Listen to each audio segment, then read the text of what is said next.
Hey everybody, welcome to Kansas City Business Cast. This is your host, Michael Reisinger. Today I have a very special guest here at Kingdom Studios, Clark Rooseveltte. Welcome to the show, man. What's happening? Man, it's raining today. It's raining. It's raining. No rain, It's no raining. flowers. Hey, no, boy. If don't nothing else describe life, man, no rain, no flowers. I was going to ask you right out of the gate, how'd you come up with that, man? Man, I saw it on a tattoo. Man, I do a lot of I search for I'm one of those creative that constantly search for inspiration, for new inspiration, or not search for it, but like I'm open to it. And when I see something and it resonate, I'll keep it. Okay, and when I see something and it resonate, I keep it. I hold on to it and see if I can translate it. You know what I'm saying? If I could, it's like hearing something and then wanting to say it again and tell it to somebody else. And so when I saw it, it stuck, and I was like, okay, I'm gonna use that. I don't know when I'm gonna use it. I don't know where I'm gonna use it. I'm gonna use that, and so then the logo come from, I saw another brand do. It's called God bless whoever hating on me. And I they use a font that I love, that I absolutely love and been using, and I'm like easy, and just connected the two and just went with that. It's that simple. Okay. Yep, you're it good. was it is, but it's the story behind it that drives it. It's nothing. You know what I'm saying? The process for making the design was nothing but just that constant openness. Right. Provided it. That's the thing that, I've noticed about you too, and just to kind of tell everybody, we'll put all your links in the show notes and all that. For sure. Clever World Goods and Supply, Yep. right? Yep. That's your business over on Troost. Yep. 30th and Troost. 30th and Troost. Yep. Grand reopening coming up? Grand reopening. We got to close during the cold seasons because we in a shipping container. And so like right now it's it's prepping for that. Really big plans for the summer. Man, and expanding. So like, yeah, the grand reopening, no date, no specific date yet. But something's coming. It's a blessing to be over there. It's a blessing to know Chris Goods. It's a blessing to know the people that I met being over there. I call them my Ruby Jeans family. Awesome, man. The people at Combine across the street, Alan Muehlin, right? Yep. And it's really a blessing to know those people. One thing to get to create next to them, because we entrepreneurs, and to be an entrepreneur you got to be a creator. You got to be able to make something from nothing. Right. If you want to be an entrepreneur, and even if you're handed money, even if you handed a company, you gotta, you know what I'm saying, it's still ground zero for you, and you gotta build from, you know what I'm saying, you gotta build your legacy on top of what they done already built. So it's to be an entrepreneur is to be a creator. Absolutely. Sure. And I know, we'd had some conversations before we had this talk, and I love how you put it. You said fellowship with other entrepreneurs. Yep. And, it just we started on that line too with no rain, no flowers. It was something you saw and you wanted to speak it to other people. It's on your clothing. You're very intentional about that, getting that message. What motivated you to make Clever World and, an actual thing? And how'd you choose the site? How'd you get the shipping container? Like, it's just, there's nothing like what you're doing, Man, Clever World come from, man, I got a neighbor that man been my neighbor for about 10 years, and he said he broke it. I had finally talked to him a couple weeks ago. Like really, like I called him to tell him like, hey, bro, I really appreciate you. Where my apartment is right in the front. I'm on the second level, but it's right in the front. So every time he would go out there and like talk his talk, I heard it. For like 10 years, I done heard him talk. So he like a uncle. And it just hit me one day, and I was like, I gotta call him and tell him that. And look, you know what I'm saying? We had changed, like, you know what I'm saying, being neighbors for that long, we changed numbers. And you know what I'm saying? Then I gotta get your number again. So we didn't probably swap numbers 3-4 times. So when I call him, I'm like, hey, yo, Woody. He like, what's up, man? I'm like, man, I got to tell you, every time you out front and you talking to people and you know what I'm saying, you like preaching them and you being your genuine self. I said, bro, I heard it every time. And he said and he thought. He was like, every time? I was like, listen. Even when I said, and that. Yeah, man. I'm like, even times when you saying something I don't agree with, I respect you because I know it's you being you. Because you, bro, from the first day to right now, you ain't changed. You ain't changed. You ain't switched up. You've been your genuine self. Your opinion may have changed on some things, but you ain't changed as a person. And what he told me was, he was like, man, I like it. In this conversation, he said, man, I like it because, man, you really got to be clever in the world so cold. And I was like, word.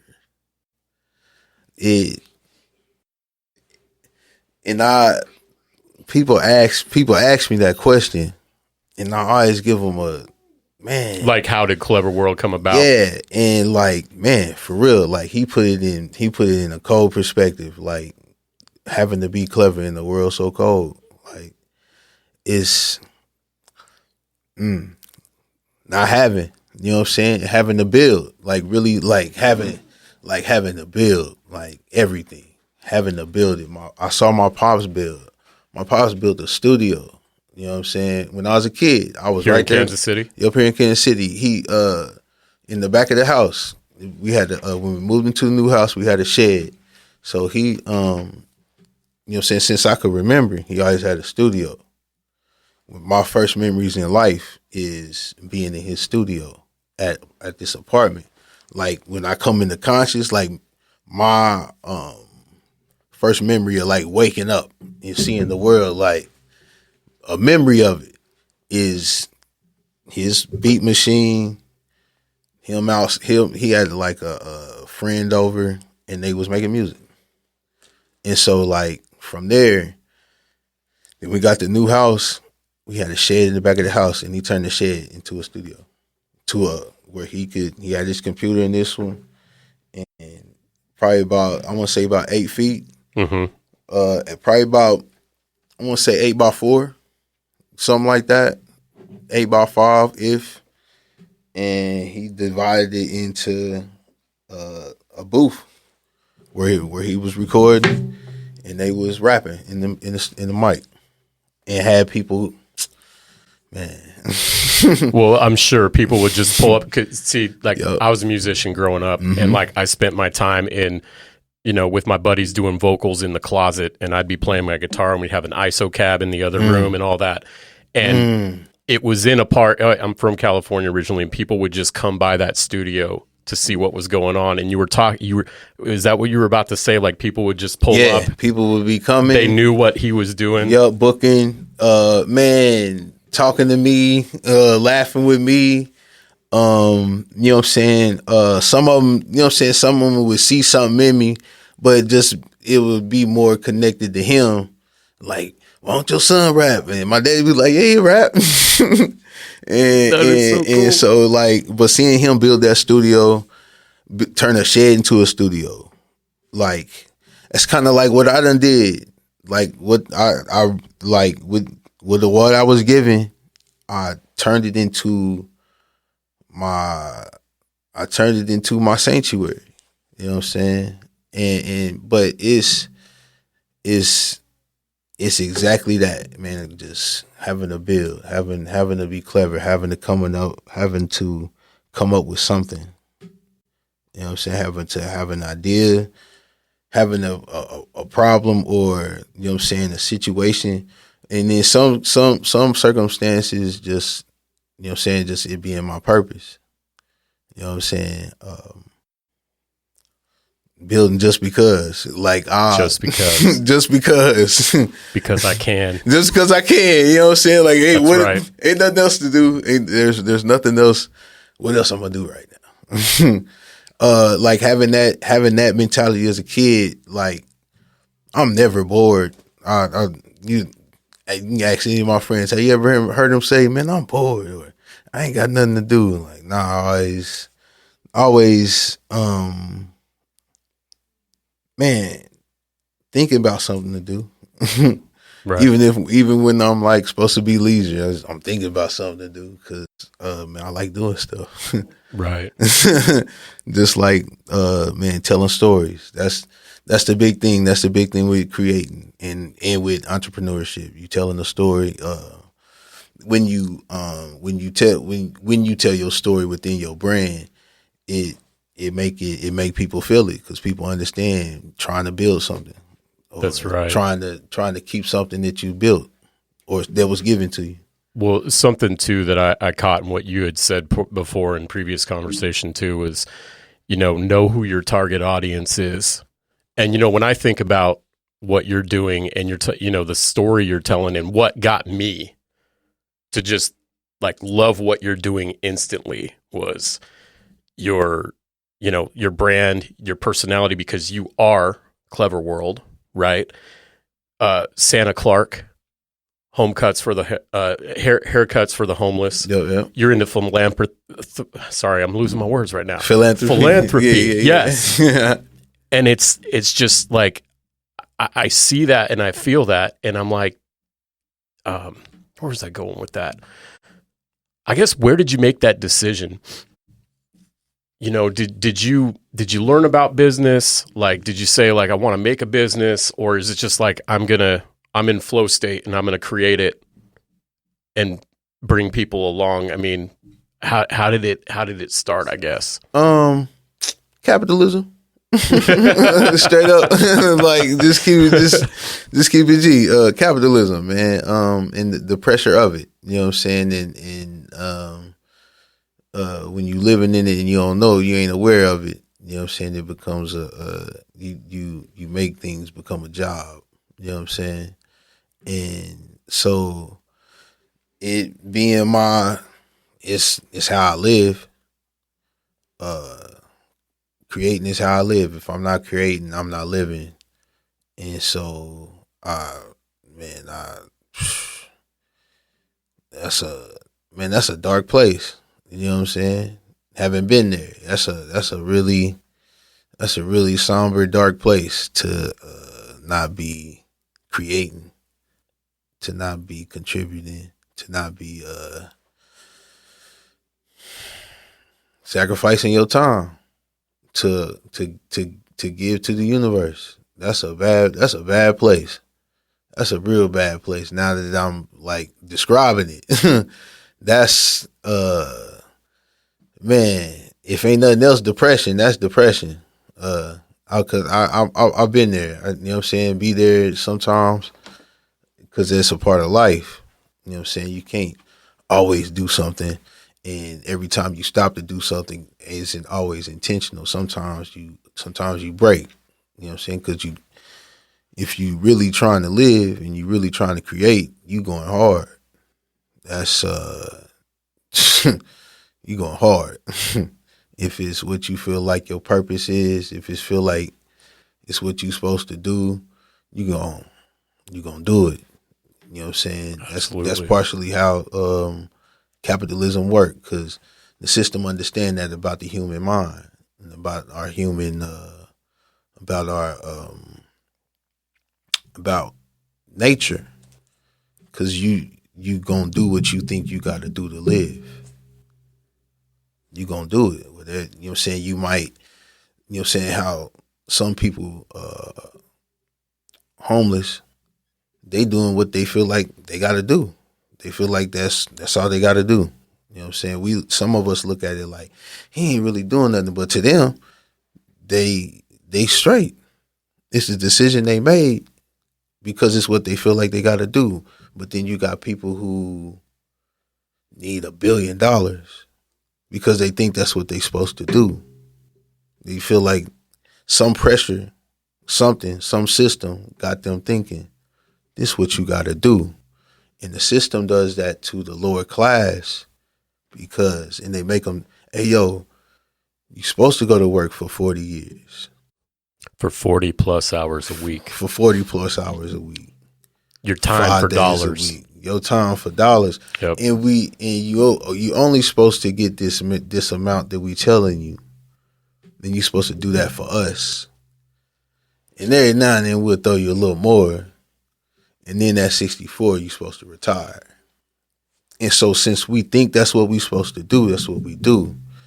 But then there's some of us that venture off and think of something else. That's you, man. Man. So, you just spoke with a level of authority that you can't speak to unless you've actually lived in it and you've gone through it. And, on that thing with times for dollars, so like I know now because, in many ways I've broken free from the same type of system like what you're talking about. Like, go out on my own entrepreneur. This podcast is a crazy idea that I had to, try to get people to know business owners in Kansas City and creatives and all that. And what I've realized is my brain never shuts off with this stuff, and in a job, Monday through Friday, 8 hours a week, it's like, there's a time when you come home. It's like everybody says like, don't think of work when you come home and all that stuff. And now I'm like, my work is creating things and talking to people like you. And my brain doesn't shut off on that. It's not an hourly job, and I've gone harder for this stuff than I ever had, even working 80-hour-a-week jobs because I believe in this,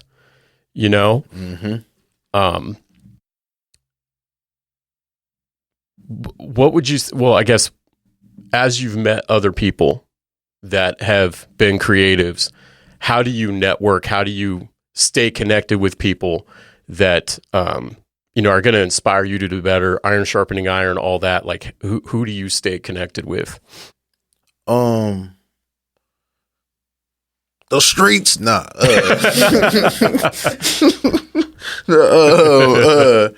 Man, I stay connected to God. I stay connected to the way I my perspective on God is God is within, and I don't think I've you know what, I have disconnected before.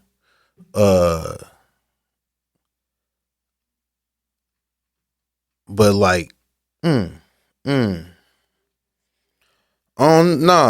I ain't.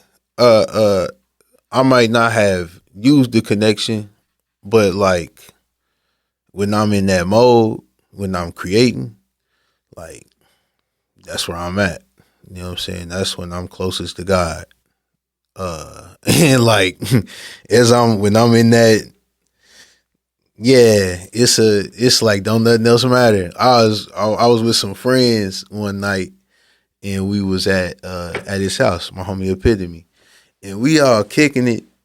I forgot, it might have been his birthday or something, and man, I got hot and I set my hat down on this table, and I'm like, yo, that's incredible. And I start taking pictures of your hat, of my hat on the table. That's amazing. And they look like, man, what this nigga do? And I'm like, hey, y'all, just, you know what I'm saying? I just sit down and I just cooked it. And my homie looked over and was like, hey, y'all, man, y'all got to see this. Yeah. He over here and it's just like having that, you know what I'm saying? Have that make me feel like having that connection, you know what I'm saying? When I look at it the way I look at it now, it's like, yeah, that got me through. That most,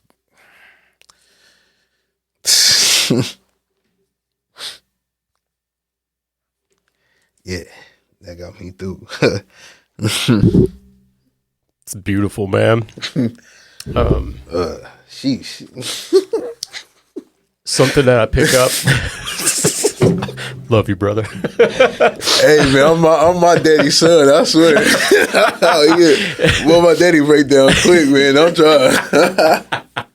Well, I've been welling up over here just listening to you tell your story, man. But I identify. Tell me if I'm getting this right, okay? You're looking at something that started in your gray matter, Yep. and it's out there, and you're like, you know what? That is beautiful. And I heard something the other day. The longest way to get between where you are now and where you want to be is a shortcut. The longest way to get there is a shortcut. In other words, the journey to get there, that's the only way to get to where you truly want to be.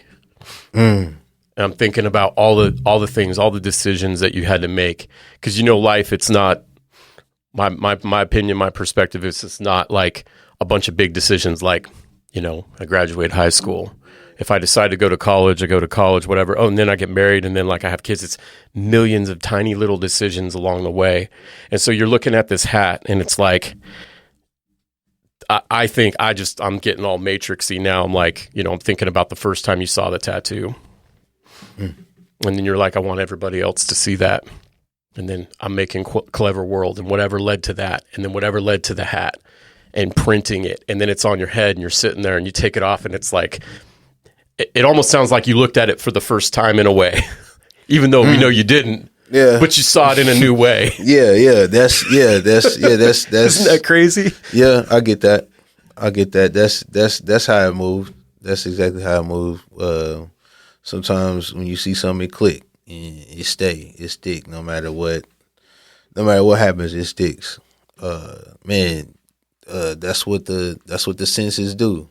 Sometimes you certain smell, taste a certain food, and you like, man, I gotta go back have it again. Like that's what it feel like. It feel like one of them.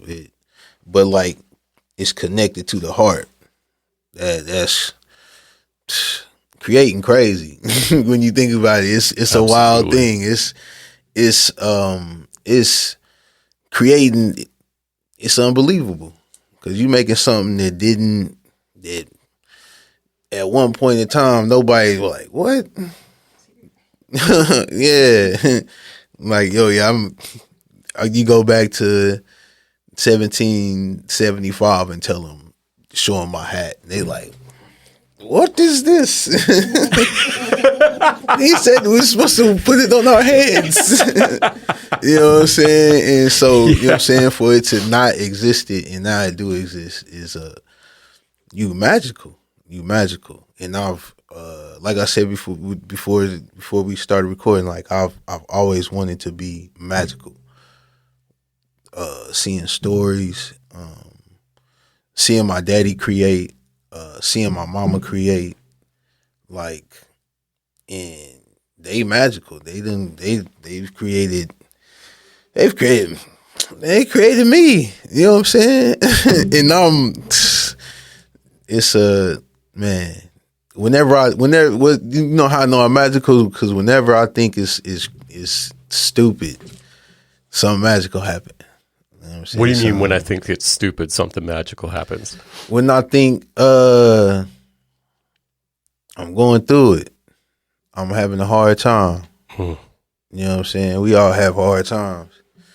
And whenever I think I'm having a hard time, something magical. It could be something small as me being at the shop, and it's my homie, Jay Wiz.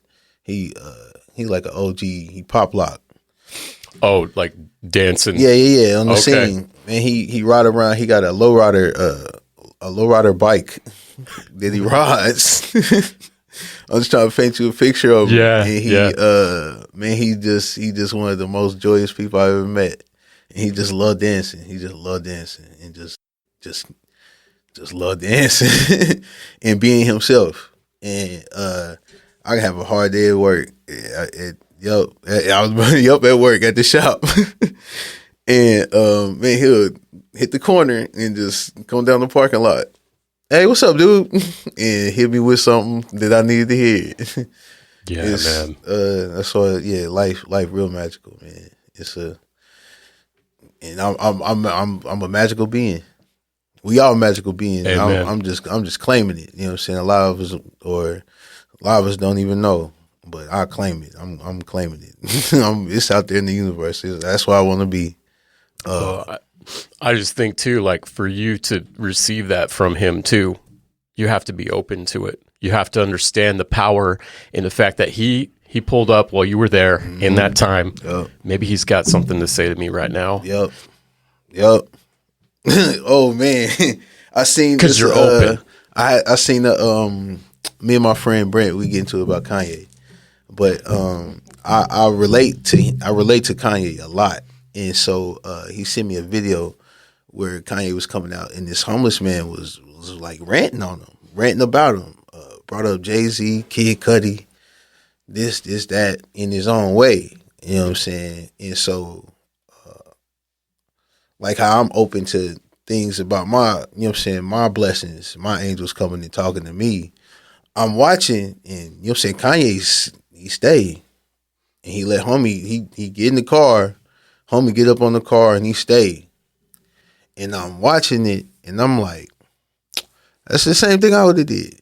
Cause homie was saying, you know what I'm saying, and I'm understanding what he's saying because he naming albums, he naming Kanye's friends. He's got a litany on him, huh? Yeah, you can tell like he's a fan. In court. You can tell he a fan because he been watching. He's been patiently waiting. This is stuff that you gotta watch Kanye to like not hear about Kanye, but this is stuff that you gotta watch Kanye. Or somebody like Kanye or a celebrity that you like, that you admire. Right.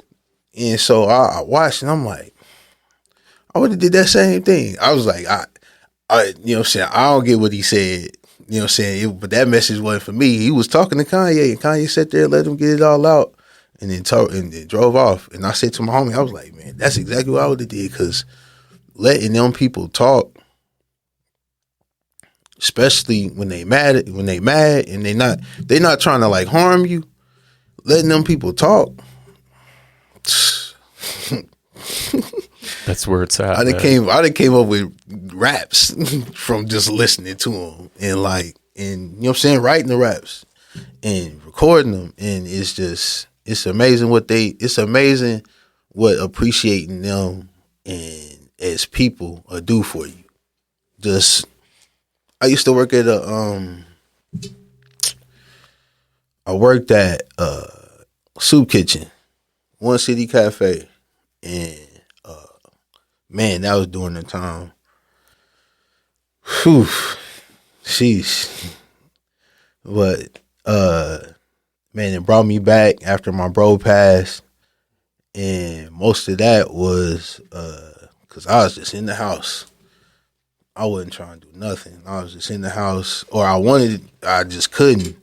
And so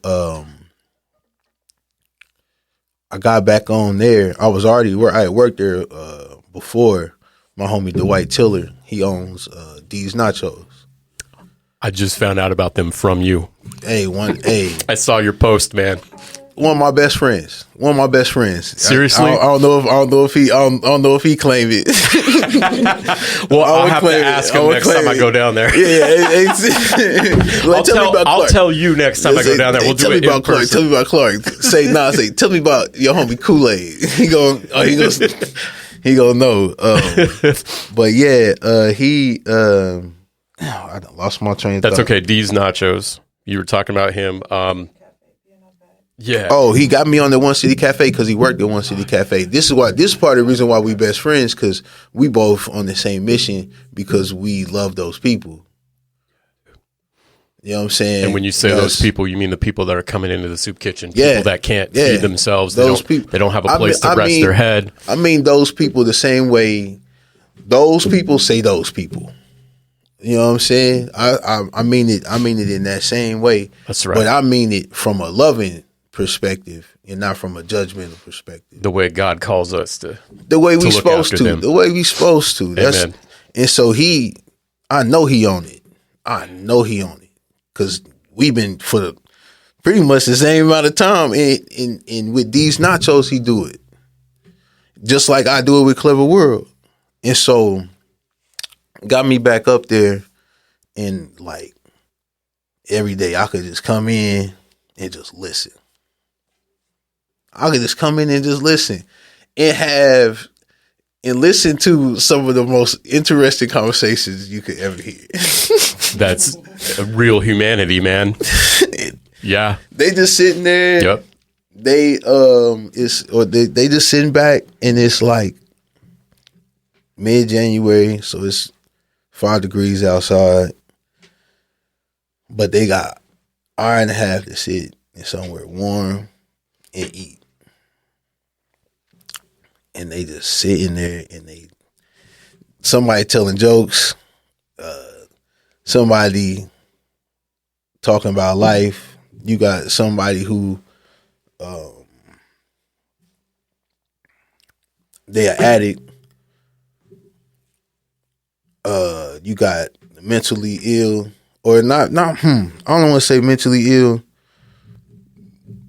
Handicap.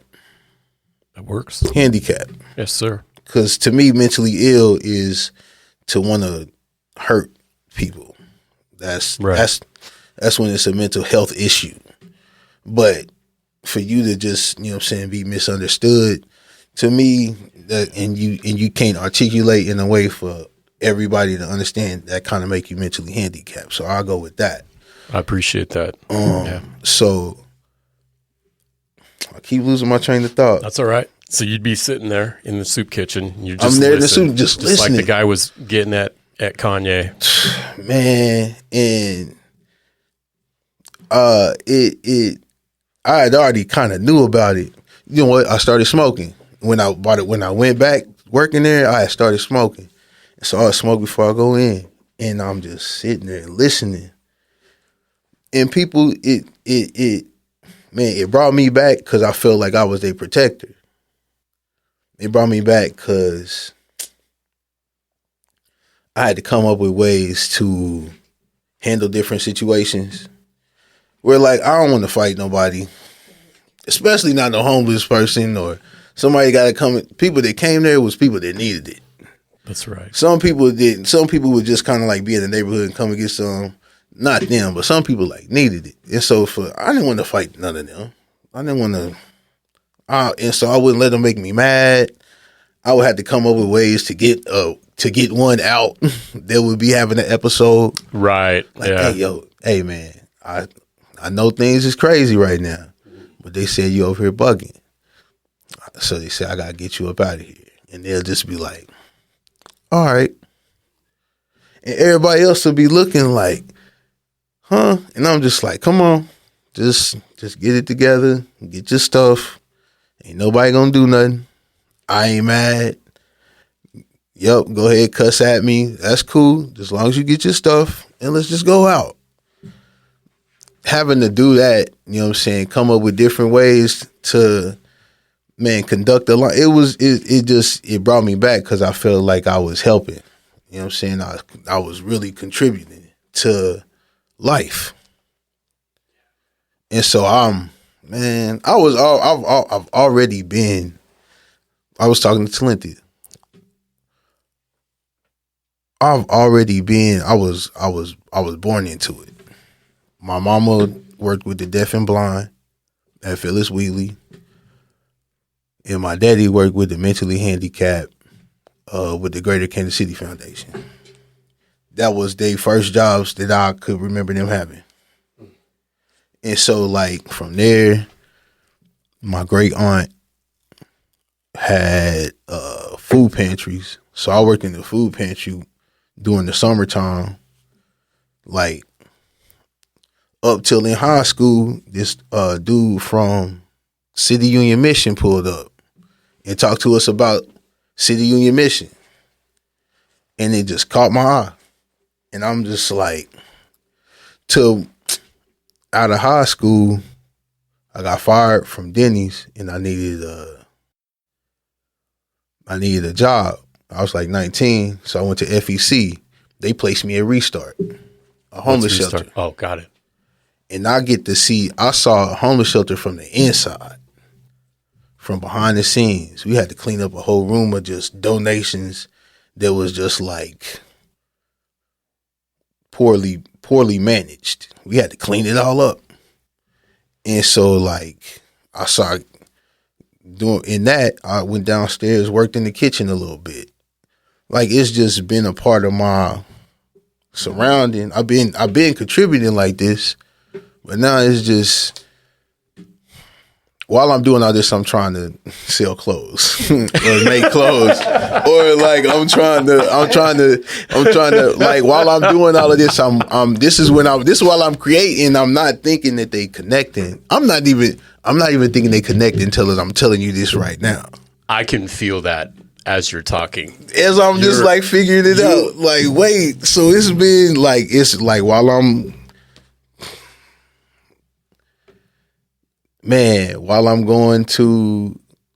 working at the soup kitchen. Well, first off, I started the brand in 2009, or I came up with the idea for a brand in 2009. Clvr World is this idea. Clvr World is this idea. Clvr World is this idea. 2009, I get fired from Denny's. My girl broke up with me. Then I got fired from Denny's. Important chronological order there. Yeah, I get out of high school, and my girlfriend break up with me, and then to get out of it, you know what I'm saying? And that's right. I'm down. My daddy see it on me. My pops, he see it on me. And so he just asked me like, yo, what you gonna do? About it. Yeah, what are you going to do about it? What you going to do about life? About life, okay. Like, you got to get you some money. You know what I'm saying? Denny's, it's done at Denny's. You know what I'm saying? Your girl gone. You know what I'm saying? But you like these clothes though. Like, why don't you make your own? And I'm just like, I could do that. My daddy like, yeah. If that's what you want to do, you just find out how to do it. And like right then, I'm like, cause I was just drawn. And my pops was like, I'm like, man, I gotta get it on computer somehow. And so my pops was just like, this before you can do it on your phone. Like before Wacom tablets were like accessible. Like the digital pad. This is like when the G1 come out. Right. This is right, yeah, because I got the G1. This is right when the G1 come out. And so I hadn't really computed to take a picture of it and do it. Make it a vector or whatever you got to do. Yeah. Because I don't know what I'm doing. Right. Let me. You see me now. I don't know what I'm doing at all. It's day one, first shift of the first job. Like that's where I was at, and so man, I just got notebooks and notebooks and notebooks. I lost a notebook in a car wreck. Notebook, PSP with all my files. Or copies of all my files. Man, all my lyrics. Like it was a crazy loss. But let me get back to it. 2013. Around 2013 is when I finally get some shirts made, and we they was all made to order. July 2nd. The first person I sold the shirt to was Jordan Jones. It was the Shakespeare tank top. Shakespeare. So that when I was searching your YouTube channel, that's the logo you had for your YouTube channel, right? That was the Shakespeare is my first and only mixtape. Awesome. It's the Shakespeare LP. It's rap mixed with references to Shakespeare. Like sampled through it, not direct not some are directly from some screenplays, but then others are from pop culture references of Shakespeare. And it's, man, that's why. Well, while I'm trying to make clothes, I'm making that album. As I'm trying to figure out making clothes, I'm figuring out how to produce, because I produced the whole thing. I'm figuring out how to record. Like, that was that man, all three at the same time. That's sheesh. That's where I'm saying I was connected to God, because that was getting me through. That was most definitely getting me through life, because I wasn't taking care of myself. I didn't know nothing about self-care. I wasn't pursuing a career like with school and stuff like that. It was just like a regular 9-to-5 job. And so gotta get a picture. I have to. You'll thank me for this, man. That's Nyla, man. I got Nyla's outside. I'm writing a book, and in the book it's a book of the book of Nyla. It just stuff I'll be saying to her, because we get into it, man. That's Nyla, that's my dog, but we get into it, man. We get into it. We have our tussles, but man, I love Nyla. Nyla teaching me a lot about kids. I ain't got no kids, so she teaching me just seeing what I see. Well, that's something that I thought too when I was watching your content, and Nyla's featured on, like, we were talking about the Santa Clark video. Yeah. Guys, again, I'm gonna include links. Please study up on Clark here, okay? But childlike wonder. And when you're talking about being in the dark place earlier, I think about myself being in the darkest places. It was when I didn't realize I lost that sense of that wonder. You ever seen the meme of the baby sleeping, and it says something like, "Shh, nobody's told them, don't say it. Nobody's told them they can't accomplish their dreams yet." Or it was something like that about how, when you said the world's so cold, I feel like that's what systems, that's what people that have been hurt by systems, that saying, I don't think it's a broad sweeping context, but like hurt people. But like, I've been around people that, they gave up on their dreams, right? And they're bitter about it. And one of the hardest things you can do is when you have an idea, this great idea, and you tell somebody like too early, or you tell the wrong person, and then they're like, they just stomp on it, or they'll say, well, here's why that won't work, or whatever. So when I think about my kids, I'm trying to learn what I can from them too. They make up these crazy stories, these wild stories, and I'm sitting there and I'm listening to it, and by connecting with them more, I've realized there's some pieces in me, they're almost like repressed memories or something. It's like, or genetic code of memories. That stuff's getting unlocked for sure. And you had said too, like, one of the things that you love about what you do is being able to help kids. Yep. So like, what does that look like, man?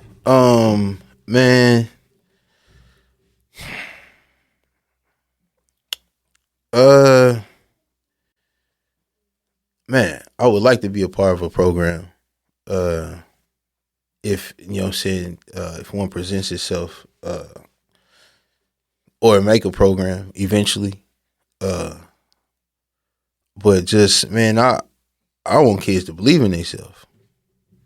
Like, straight up. Like, that's it. I just really want kids to believe in themselves. I sincerely, from the bottom of my heart, want kids to believe in themselves. I don't want them to get a bunch of money. I don't care about that. I don't care about the whatever woman they get or man they get. I don't care about none of that. I just want them to believe in themselves. Believe in yourself. Like, That's the only way I got here, and that's why I say I believe in God. When I'm creating, and I feel like God is in me, and I feel like I'm connected to God, and I say I believe in God. I'm saying I believe in myself.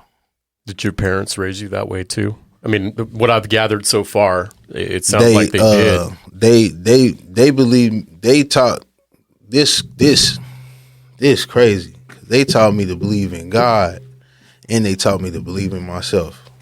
And here I stand. They the same thing. From what I done gathered, the information I done gathered from, religion and spirituality and science. You know what I'm saying? It's God's in me. Even in science, they say it's an electrical spark that got us going. And when we die, that electrical spark is gone. That frequency, all of that. What is that if that ain't God? You know what I'm saying? That we all, you know what I'm saying? The ones, when you pass, you ain't got it. You know what I'm saying? Whoever, somebody dead, they don't have it. Somebody alive, they do got it. When they hit the animals with the beam, the animals got it. When you hit an ant with it, the ant got a little bitty one. But like, if that ain't God, then what is? You know what I'm saying? I don't mean to be, I don't mean to, you know what I'm saying, warp you, but like, what is? You know what I'm saying? In spirituality, you gotta connect with that thing in there and say that we all got it. Spirituality say that the ants got it. If that ain't God, then what is? That's why a lot of those guys that are like the really smart physicists and, quantum mechanics and all that stuff. I know it's a totally different subject, but a lot of those guys, the closer they get to stuff, a lot of that skepticism about God goes away because they're like, that's the only way. That's the only only way this stuff works. Yep. I mean, I know you're a Joe Rogan listener as well. For sure. Yep. He has a lot of people. Yep. His newest one too with Diane Walsh Pasulka is a trip. I was listening on the way here because I was thinking about you too, and that's the thing. Like, I think that's something I do with my business too. Like, what I think about is like learn more, know less. Like know less. It takes humility to want to learn and to want to know more. I got to admit that I don't have the answers. Yeah. And that's vulnerability. Vulnerability. Yeah. You got to be vulnerable. You got it. Ooh, yeah, that's real vulnerable. I'm glad you said that. I'm gonna hold on to that one. Yeah, yes, you got to be vulnerable to man, you got to be vulnerable to yourself. It's hard to be, vulnerable with everybody else, but you got to be vulnerable to yourself. You got to keep it real with yourself. Otherwise, you really, you know what I'm saying? And not just about living according to a system, but just like, my dog, are you happy? Or my dog, are you fulfilling your purpose? My dog, are you feeding that appetite to make something? Are you feeding that appetite to be yourself? Are you feeding yourself? Are you taking care of yourself? Like, that's key. That's key to the process. Absolutely. As you're talking about that too, you've mentioned the self-care thing a couple times, and process. And I guess, what's your journey been like? You said like years ago, like I didn't know about self-care and things. I mean, what do you do now to stay healthy, keep yourself as sane as possible, right? Like, because when you start a business and like you said, I love how you're talking about helping people in the soup kitchen. You're like, and I'm trying to make clothes at the same time. Yeah, it just hit me as I'm like, it's like you need processes and you need some things to stay on the rail, at least what you can control. Like, so how do you do that, man? How do you take care of yourself and take care of your business? And so what I do now, I play basketball now. I go play some basketball. It's indoors right now, right? Yeah, indoor.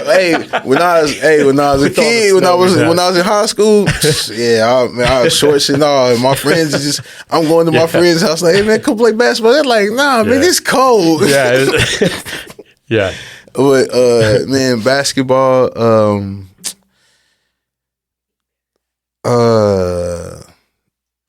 I cook.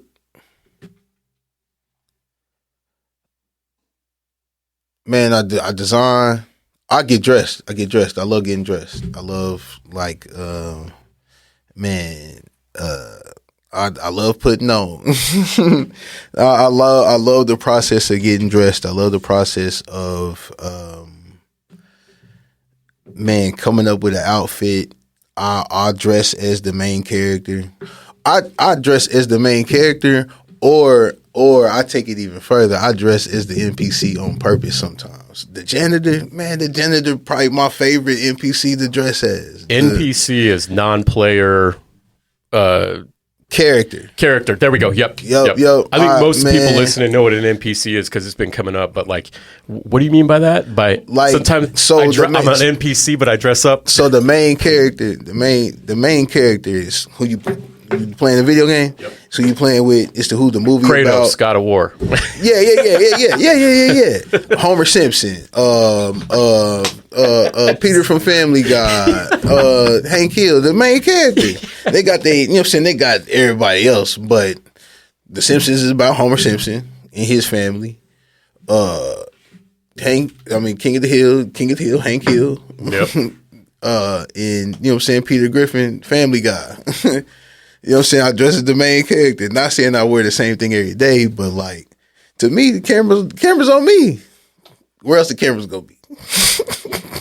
I'm telling the story. The camera's on me when I'm having a hard time and it's raining.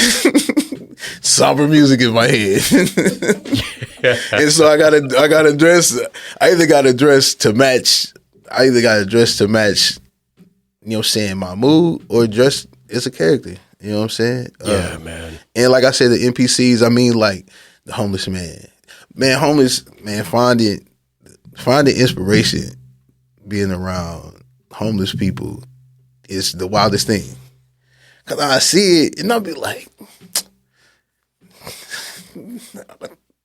for some reason that worked. I'm gonna try it. And Can you give me an example? An example? Yeah, hit me. Man, I saw. This guy came into the soup kitchen and he had on a camouflage hoodie on, but then he had over top of it another camouflage, like an army jacket, like a woodland camo, like an actual green, black, brown. Yeah. Big ones? Okay. Army fatigue. Okay. Army fatigue. Classic. And he had it was a real tree under. Okay. I got a picture now. Then he had the camouflage over jacket. And I'm like, yo. Tried it. Went out. Somebody like, yo, I like what you did there. I'm like, yes. I got it from a homie. And it's I don't know, Talithia like she spend 2-3 hours getting dressed. It's not always I like love that. You just admitted that on the podcast, man. I love that. You talk about vulnerability. That's because I'm a professional. Just add 2 hours. We're gonna be on Clark time. We add Clark time. If we gotta go to the event or something, and I ain't gotta be there at this specific time, man. Why be there at this specific time? You take a couple hours before you came on KCBC today? No, I had planned out. I already had planned out. But like, so cool. I like getting dressed, man. Sometimes I get dressed. My girlfriend, she'll say, she said, man, I like whenever you about to go out of town, you just go get something and make it. And I didn't think about it because while I'm making it, she didn't see me like I didn't have to travel to her or travel somewhere else. She's like, man, every time you go get like 2 or 3 something and you just make something. And I was like, hey, yeah. But that's sometimes I'll make something while I'm getting dressed. I'll go, I got a heat press at the crib, so I'll make everything. Yeah, I want like a visual. So like you got a heat press. I got a heat press at the crib. I got a hat press. Oh, sometimes I'll make a shirt and a hat. I'll be like, man. Just for going out of town. Yeah. Oh yeah. Out of town. I'm like, I'm 3 shirts, 4. You know what I'm saying? Because I got I buy blanks for myself, or I buy so I upcycle like this right here. This piece is an upcycle piece. What's upcycle? I go to the thrift store and cop my blanks, or cop something that I like. If it's not my size, I'll print on it and put it in the store. That's man, that might be my favorite thing to do in the store. I love my shirts, man. I love printing and making designing my shirts. Yeah. Going and getting the upcycling, and you know what I'm saying, it give me a blueprint of things to come. Or it's something that I want to stick with. It's something I wanted to make. I wanted to be more a part of my brand to keep the sustainability, because now that I'm in the nature, I understand what my footprint is. And I understand it seemed like it's just shirts, but it matter. It matter. You know what I'm saying? So I don't want to continue to just keep pumping. I don't want to get to a point where I'm pumping 10,000 shirts into it. I don't want to do that. Or offshoring it. Yeah. Is that something you want to keep it here in KC? Yeah, I want to. Eventually, I want to. We might move to some printing, but like clothes ain't it. That's not it's not the end of it. You know what I'm saying? Right? It's been the engine, but it's not the end of it. You know what I'm saying? And since I'm gonna always be doing fashion, you know what I'm saying, it's how I want to carry it. You know what I'm saying? And then maybe going to cut and sew also too. You know what I'm saying? Because eventually it'll be needing for somebody else to be designing, because I'm gonna be doing something else. Yeah. It's so much more. We got the TV show coming, the Clark Rooseveltte Show. I've Show. been waiting for the segue to that. Yeah. We got the Clark Rooseveltte Show. The Clark Rooseveltte Show is gonna be late night talk show style. I'm gonna be telling stories. I got a segment where I'm gonna be interviewing homeless folks and letting them tell their story a little bit. You know what I'm saying? It'd be 2-3 minutes of just, hey bro, where you come from? How you get here? One thing I think this one thing that I relate to homeless people so much is they say, man, they always trying to be funny.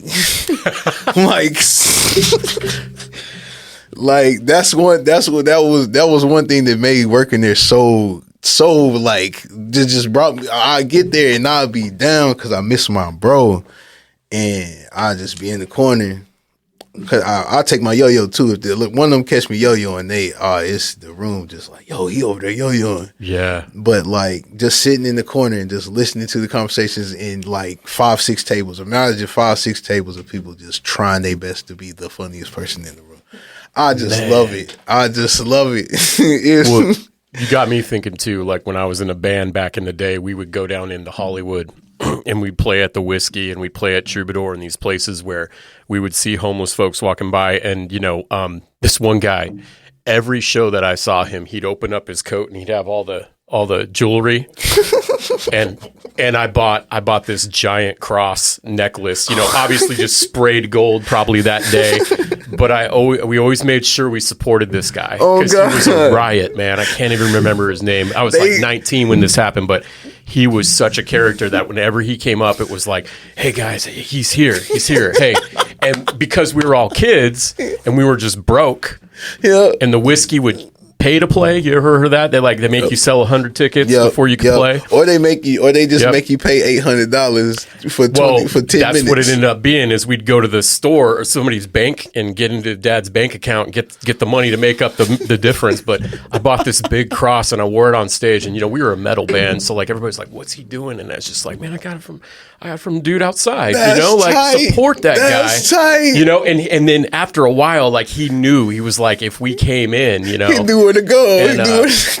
I mean, but I think about that, like I say all that to like connect the dots there too. And when you said in the soup kitchen, it's like 5 tables of everybody trying to be the funniest person in the room. Yo, it gets crazy. Don't let somebody get annoyed and want somebody to shut up. 'Cause I'm just trying to eat my food. my bad, motherfucker.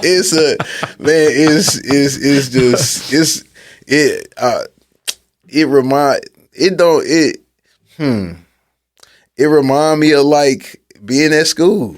Yeah.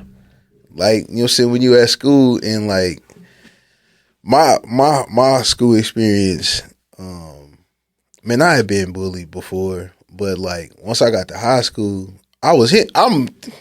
I'm the same person I've been since I was high school. Actually, you can ask my high school friends. They like, bro, you ain't never changed. You just So when they say don't ever change in the yearbook, yo, like, yeah, I got yeah, you. bro, yeah. If I got to go through that process, yeah, most definitely like, hey, bro, stay you, or most likely to make it or something like that. It was or class clown. Oh yeah. Man, entrepreneur too, man, because I sold snacks in school. I sold snacks out my backpack in school. That awesome. was man, while going through girlfriend, football, selling snacks, a job for like the last 2-3 years of high school, man. I loved high school. I liked high school because I liked my friends. And so it reminds me of that. It reminds me of like 4 or 5 tables of like my friends, or like 4 or 5 tables of like yo funny uncles and aunties. That's what it feels like Right. sometimes. So with the Clark Rooseveltte Show, you said you're going to have a segment where we interview them, you know, and what I'm late saying? night. And from that video that was posted, was it back in November when you posted that, when you were at the green table? Oh yeah, probably. Is that what the setup's going to look like? Yeah, so we gonna be inside while it's cold, but eventually we'll go back to being out there. Or yeah. You know what I'm saying? We ain't really made up our mind yet, but having the background and having the green table, yeah, that's gonna be our thing. Green's the color. It's my homie Orneal, his favorite color was green. And I was actually working on our growth season collection, and I was gonna put it in green, which was his favorite color, but he ended up passing away. And like, man, that's part of what brought me back too. You know what I'm saying? Having like already being inspired to do that. You know what I'm saying? Because he supported me. Like he went for me. He, you know what I'm saying, went till he couldn't go no more. You know what I'm saying? He believed in me. You know what I'm saying? That's one thing too, man. Having people around you that believe in you, that's crazy. It's man, that's magical too. It's like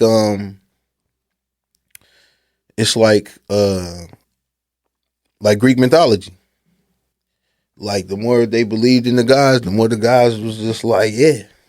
Right. You know what I'm saying? That's how I feel. Like the more my friends believe in me, it's like, all right.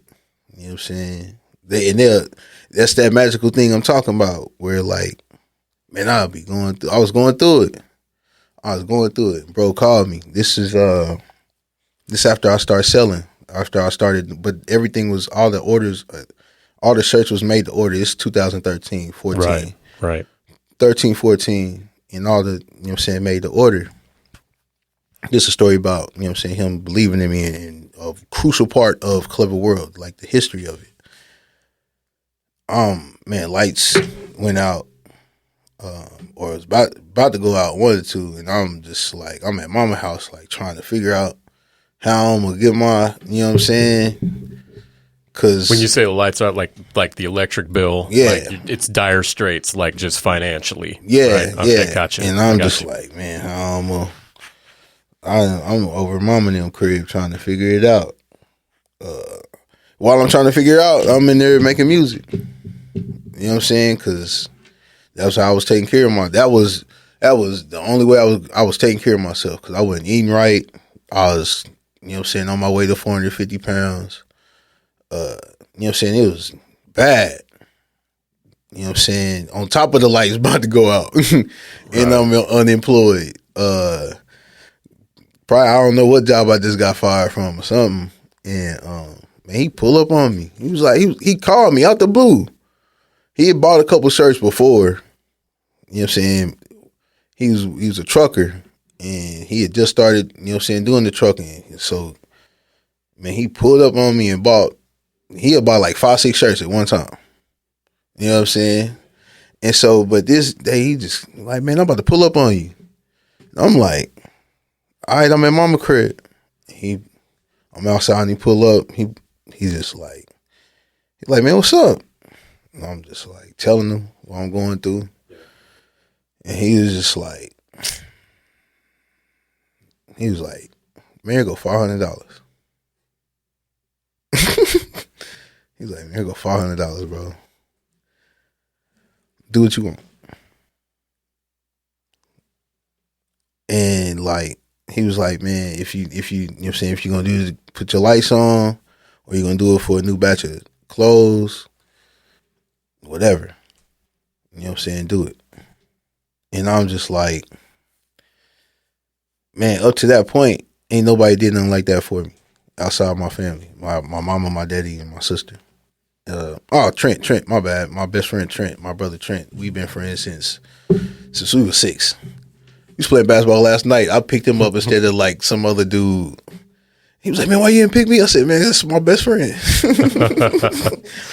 Right. He said, man, okay, I can't even. But yeah, man, that and from there, man, I did what I had to do with that, man. I shit, lights on and shirts. You know what I'm saying? I worked it out like that because I was working. I forgot where I was working at, but I was working because I had got a check and was just like, man, made it work. You know what I'm saying? Made it work. I can't remember exactly how I made it work, but lights didn't go out. Shirts was in, you know what I'm saying? Went and picked up shirts. And like after that, after he seen me do that, he was like, man, let's do this, bro. He was like, man, let's buy 100 shirts. And we went and bought 100 shirts. And like, that's like 2000, man, that's like, man, maybe 15, 16, something like that. That was, yeah. While I'm doing that, I'm rapping. Yeah. Swopen 56th, man. I caught that Bloodhound Gang reference in there too. The roof is on fire. Yeah, I caught that. Yeah, my wife and I, we were watching. I told you I was geeking, man. I was nerding out, going down the Clark Rooseveltte research thing, and that was so cool, man. Man, that was that was a really fun time. That's the last song that I've dropped too. But man, I wish the circumstances were what it is now. Cause you know what I'm saying, it's a diss track and homie ended up passing away. You know what I'm saying? And we used to be homies. So it was the situation was kind of personal because we was homies at one point. You know what I'm saying? He's actually the person that got me to start rapping, to be serious about rapping. Right. And so get in a studio when I make an EP, LP, whatever. Yo, like, you know what I'm saying? Though my daddy had it in my house, at our house, I didn't want to do it seriously at first. But I ran into him during this period of when I got fired from Denny's, and as I was thinking about and drawing out Clvr World. Right. I run into him. Cause while I'm man, going through depression, but I'm drawing, I'm also writing at the same time. I'm still writing like I'm about to rap. Right. Like I'm about to go rap somewhere. I'm just writing to get it out. And so I run into him. He was like, bro, don't you still rap? I'm like, nah, man, I ain't about to rap. He's like, dog, you the hardest dude in school. And I'm like, huh? He's like, yeah, bro. He was the hardest dude in school. Because he also played guitar, talented guitar player. I had an interview with a girl that was his manager while we was having our beef. I had an interview with her. She had interviewed before a newspaper that she worked for. Okay. And we had got to talk about this. And but yeah, and she would agree with me. Talented guitarist, man, crazy, insane, like without a doubt. But you know what I'm saying, mental health real. You know what I'm saying? And mental health, like, especially when it take you to a place where this is mental. Damn. This is mental. I'm just now realizing that that's what I was dealing with him. It was mental illness because, man, he would threaten people and stuff like that. And but it ain't.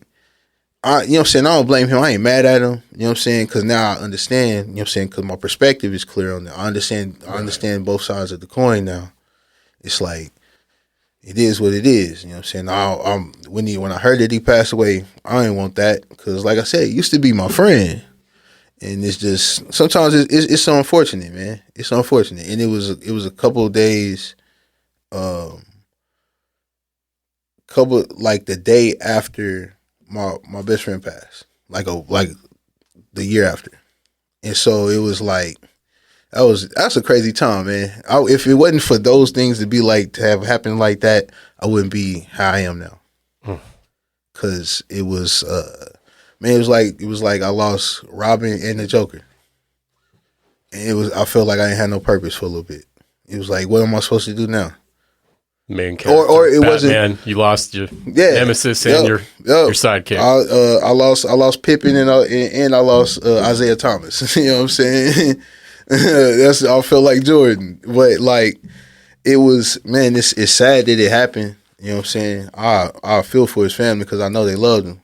Because they dealt with him. You know what I'm saying? I dealt with him when I was his homie, and it was just like, dang. You know what I'm saying? And so I really feel for them. But man, you learn. It taught me something. It taught me how to deal with people. That situation really taught me how to deal with people and how to deal with peer pressure, how to deal with you know what I'm saying? For some reason, people think that you stop dealing with peer pressure as a kid. It don't never stop. Peer pressure did not stop at 18.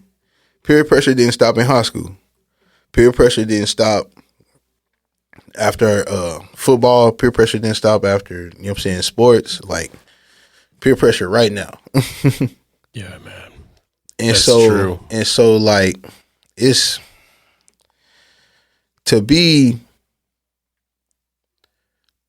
dealing with that, and then to be dealing with the world. I think about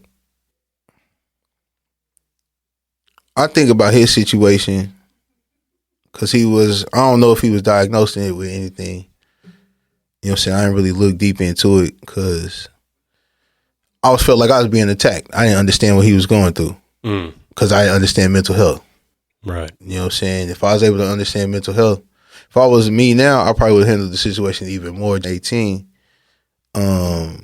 I would have, I handled it like he had dropped a diss track, and you know what I'm saying? I'm not a malicious person, so even in the situation where I can be or where it may cause some people to be malicious, I'm not going to be malicious. You know what I'm saying? It's just it's not my nature. It's the type of creature I am. I'm not a malicious person. And so when it happened, I handled it how I handle things.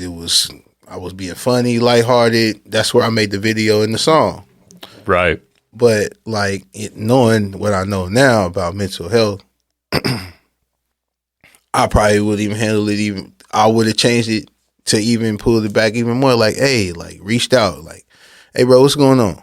Let's, you know what I'm saying? Let's squash this. It ain't even really nothing for us to be bugging about. You know what I'm saying? Right. I'm dealing with what I'm dealing with. You dealing with what you dealing with. You know what I'm saying? Chill. Leave me alone. You know what I'm saying? I'm going to leave you alone. You know what I'm saying? That's being the type of person and adult I am now and understanding perspective. Like I said, both sides of the coin. First off, understanding that there is a coin and then understanding that there's another side of the coin that somebody else is seeing is that's been an incredible revelation to me. Right. To have recently figured out. Maybe in the summertime. I just just going, I went through something with my parents where I had to look at them as actual people and not as my parents. And it made me realize so much they had to go through before I even got here. And what they was going through when I got here. And what they've been going through since I've been here. You know what I'm saying? And that made me get, man, once that hit me, and I had my pops, I had to give my pops grace. Yeah. I had to. After I realized that and what I understand about needing grace, because I lost my best friend, and at that point when that happened, I needed grace from every single body. I needed and did nobody trip about nothing. I'd be like, hey man, you gonna come out? I'd be like, yeah man, I'm gonna come out, and I wouldn't pull up. And they had just called to check on me. Man, you didn't pull up, man. I'm just checking on you. Not bugging about you not pulling up. Because I tell them shit, man, I was about to go out and got triggered and just like, man, just didn't feel like going out no more. They'd just be like, man, Right. no, I understand. Wouldn't even bug about it. And so once I understood that I had to look at my parents as actual people, it was just like, all right, I get it. Right. All of it. I get every last bit of it. It wasn't, once that hit me, I didn't need to ask my mom and them no question about, well, when I was such and such and such and such and you such and such. I didn't need no explanation because I understood. You was going through life. You was, you know what I'm saying, to me, you was my superhero and you was my, you know what I'm saying, everything. But you was an adult person that just made mistakes. That was just going through life trying to figure out how to raise your kids and keep them safe and go make money and network and go to work. You know what I'm saying? Yeah. The same things I'm trying to do. Like, and so I didn't need wasn't mad at nobody. Man, wasn't mad at nobody.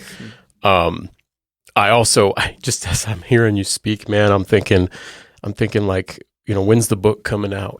Man, I don't know. When's the book of Clark coming out? It's called. And I'm like, I just can't wait for the TV show. I can't wait for your next album. I can't wait for Clvr World to open back up so I can take my family there and tell everybody I know. You know what I mean? And I'm just sitting here. I'm just going like, there isn't anything that this guy can't do. You know. So I just, this is just amazing. Man, I lost 250 pounds, bro. Like, when I say I like to say it on podcasts because like man, I always wanted to be one of them people. And I was talking to my girlfriend last night. She was talking about Jared. And Jared was like the first time I seen somebody. Subway Jared. Way to go, Jared. Yeah. Well, he in jail now. Good job, though. I'm glad you put the caveat on there. Good job, Jared. Yeah, that was like early 2010s, right? Like it was it was in the 90s. Okay. When he first started, and that was my first time ever seeing somebody do that. My mama was heavy and my daddy was heavy. It was my first time ever seeing somebody do that. And I saw my dad do it. And like, man, like to be able to have done it, it's like, man. How'd you do it? How did you do it? Because the path is different for everybody. It's different for everybody. Everybody who says there's one way, it's like, no. It's not. It ain't. The people that say it's one way is the people that ain't did it before. Yeah, or they're trying to sell you something, right? Or they trying to come on now, or they trying to sell you something. That's why, man. When I was a kid, I'd be a kid and I see the infomercials with the, and I'll be like, man, how they know this is gonna work for everybody? I'm like this. I said this. Yeah, take a pill and they show the 3D person shrink, and I'm like.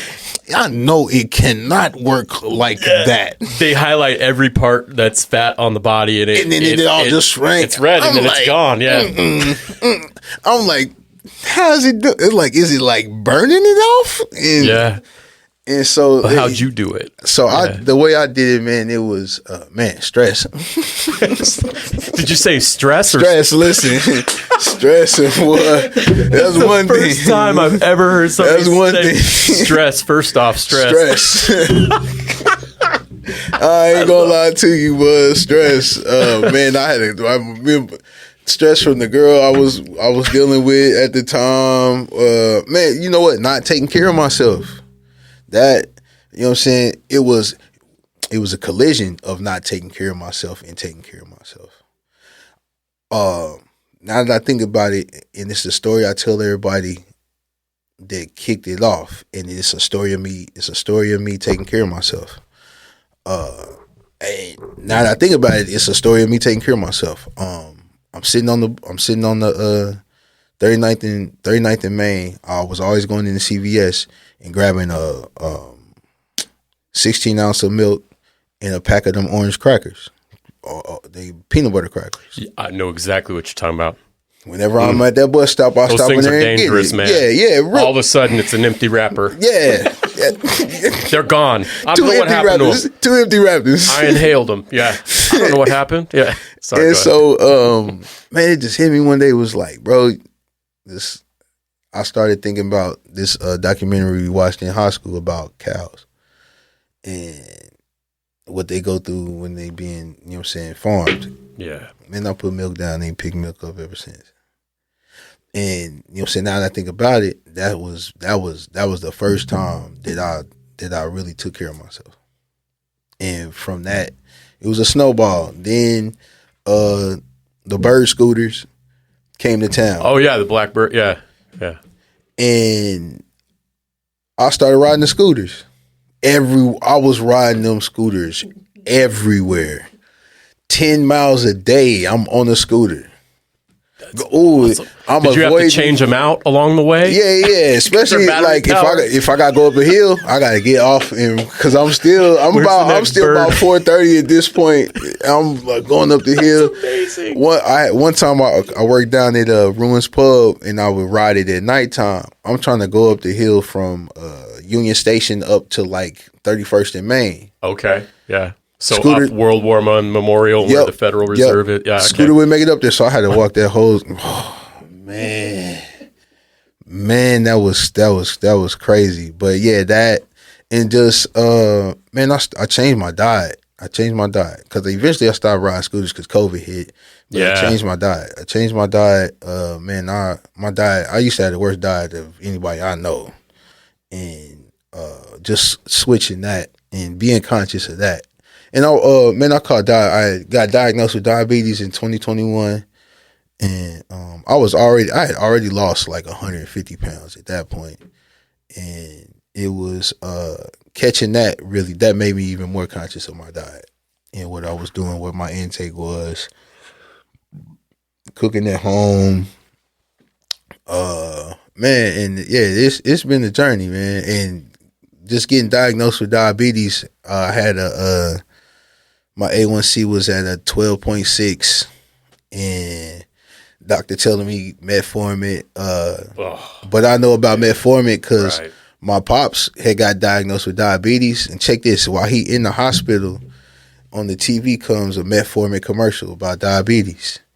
And they read, you know what I'm saying, after they say all these things that it do, they read off the side effects. And my daddy like, it do what? Depression, suicide, heart attack, irritable bowel syndrome. Yeah. Doctor, my daddy said the doctor come in the room and like, yeah, man, we gonna you got diabetes, we gonna give you metformin. My daddy like, and he started researching on how to get his blood sugar down naturally. And this is back in the like early 2000s.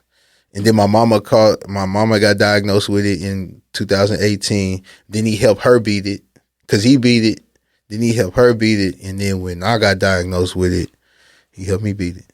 So you got out of the diabetic range. From, it was at 12.9 down to a 6.1. It's incredible, man. No medicine, man. It was that's probably I done did a lot of crazy things, but that might be it. That to me, that's wilder than my shop. That's crazier than my shop. It's called, because I was pre-diabetic before I lost all my weight, and I got it down through the diet and stuff. And what you're talking about is reversing disease. That's it. And people, they accept it. They accept, man, doctor says I can't control this. Ooh. And I remember the first time I went into the doctor's office and they took my A1C, and I was at the point where it was down to like 5.1 or something. And I was taking daily measurements, and I was taking cinnamon, and I was, off of energy drinks and all that stuff. And I remember the look on his face. What did you do?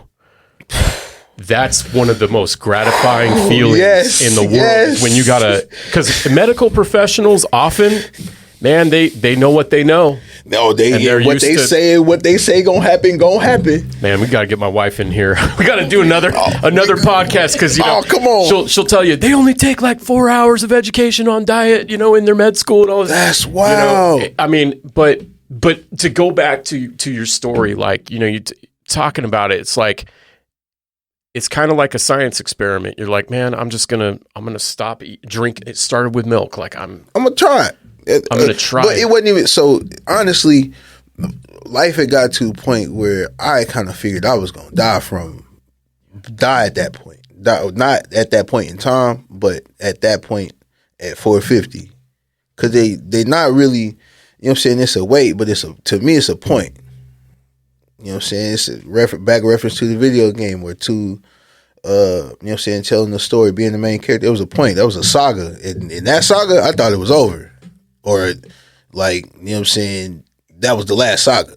450 was going to be the last saga. But, man, and once again, I got to accredit that to God. I got to accredit that to the God that I believe in and how I believe in and how it's provided for me. It got to be that. I tell what I say. I'm like Jesus. I'm Jesus. I'm trying to do the right thing. I'm not trying to be like Jesus. I am like Jesus. If we all his children and Jesus was his kid, ain't all your kids the same to you? Yeah, they all got the same opportunity. We have to bring the light into the world. Yep. And the thing about kids, when you said it, they all got the same opportunity.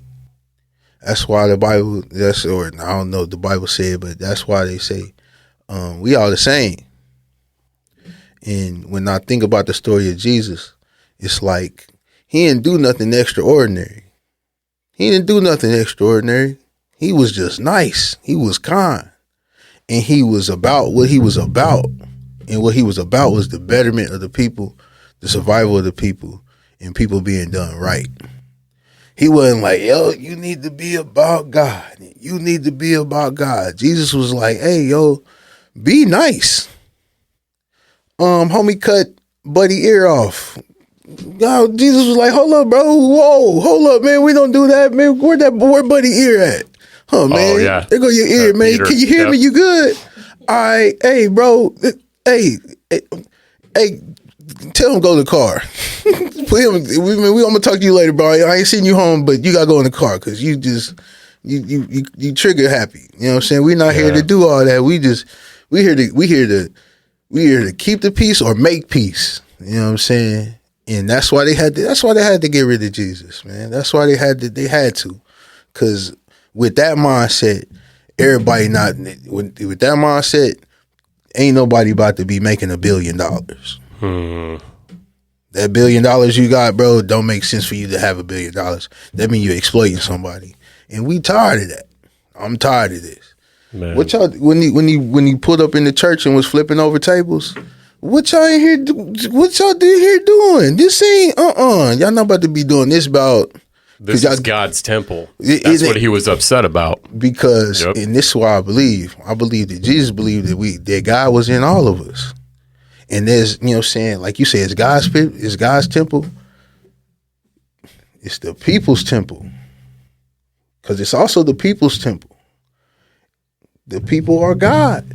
Because we all got that spark. Well, it says the body is a temple, right? And that's the other thing, too, with like the weight loss thing. Is, you know, take every thought captive. Thoughts about food, you know, it's like, you know, it's about food that we put in our body, but it's also about the thoughts we put in our body. It's about the way we speak, all that. We consume grace.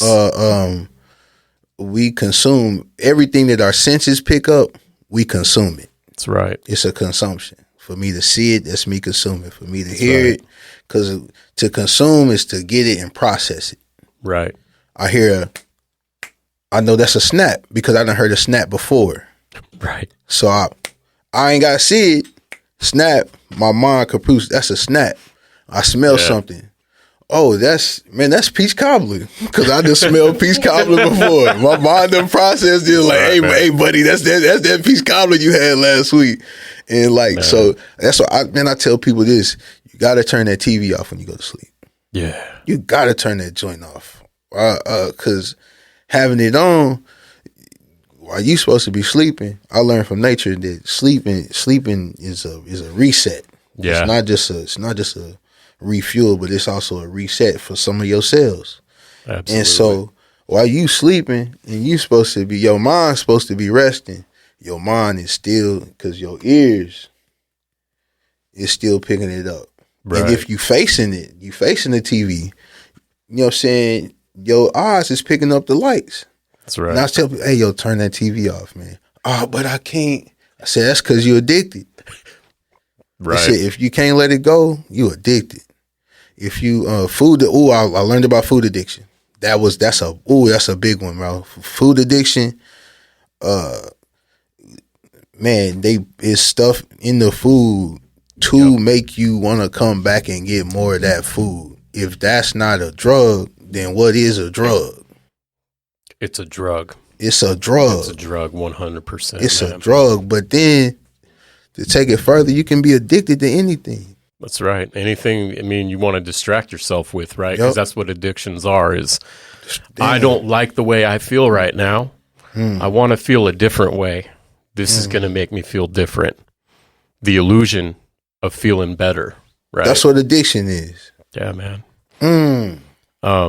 Man, I've so enjoyed speaking with you today, man. Hey. We got to do a part 2. Oh, come on, man. Part 3. Come on. You say you got to bring the wives that had the statistics, because I ain't never heard that. I didn't know that they only spend 4 hours, on like the medicine. It depends too, right, on your field of study. And I think a lot of people have gotten more wise, right? Like when you're talking about the food additives and all that, there's entire career paths now in medicine that focus on the diet. We got naturopaths. This is one of those things, like, you got me thinking of 2 things. Number one, when you come up on that stuff, share it with me. I'll share it with you. You know what I mean? Like we're connected. And I do send you part of the list of the motivational videos I send out. On Instagram, I'm always sending them. Oh yeah, I shared the one with Kanye recently, of being an entrepreneur, and he has all the dancers around. And they're all the distractions. My wife was like, "Oh my God, that's so funny!" You know. So I mean, yeah, man. I mean, you got me thinking too. We got to wrap it up here, but I mean, this is one of those things where I feel like, as you've been talking now, I feel like I need to create something new. Like I need to create like a podcast that just have a conversation like this for 3 hours. We were talking about that, right? Like a lot of the podcasters now, they're doing 3.5 hour interviews. Yep. Because this is where it's at. I think eventually I'm with the show.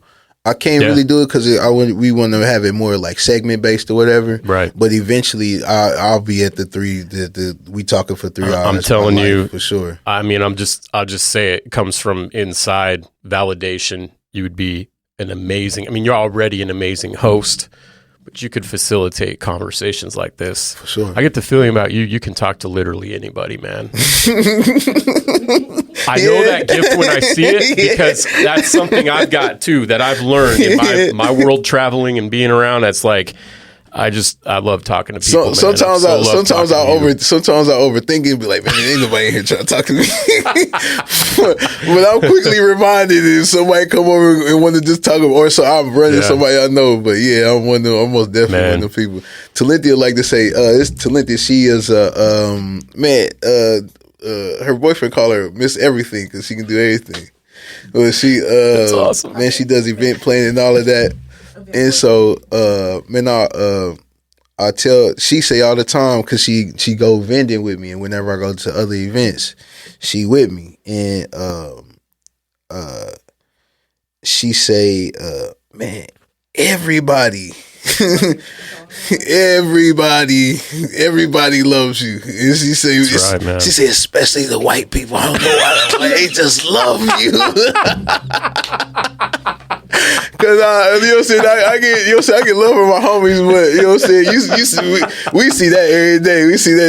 But she see white people come like, Clark, Clark, and this, they just be like, man, I'm here with Clark right now. We love you because he has a lot of creativity. Yeah. The excitement, it's a different. Yeah, they like. We love it. It's crazy, man. Yeah, I love people. People is my that's one of the main things about that's one of the main things Clvr World about is the people. Because like I said, I was doing it. I think I was doing it as I'm giving to people. I'm contributing to the universe. I'm creating. That's what creating is. It's a sacrifice. It's a creation. I mean, a creation is it's a sacrifice. It's a contribution to the universe. That's why I don't critique people's. I don't negatively critique nobody's anything, because I understand what they had to go through. Even if I don't like it, even if I think it's the worst, I'm not gonna tell them it's bad. I'm not even gonna say it's bad. I'm gonna tell myself, hey, that ain't for me. That ain't on your wavelength. Move on. If it was for you, it would have resonated. It would have resonated, and I would love it. That's right. Exactly. I would love it. Man, I would love it. Man, thank you so much for joining us today. Appreciate you, man. We're going to have to do it again. For sure. Hey, everybody. Thanks for listening to KCBC. Again, all of Clark's I got to give you your your hoodie. Yeah. So I got a hoodie for you. It's the No Rain No Flowers. Man, you told me yesterday. You told me you was a super fan, man. I've always wanted to have a super fan, because I'm a super fan of a few people. You know what I'm saying? Or I'm a believer in a few people. And so, man, I hooked you up with the friends and family one. With the that's the first one I done sold with the pen on it. Oh man. And then the sleeves got that on there in the 888. Oh, man, Clark. This morning, man. Thank you so much, man. Hey, we're going to get photos. I want to have you sign the wall, too.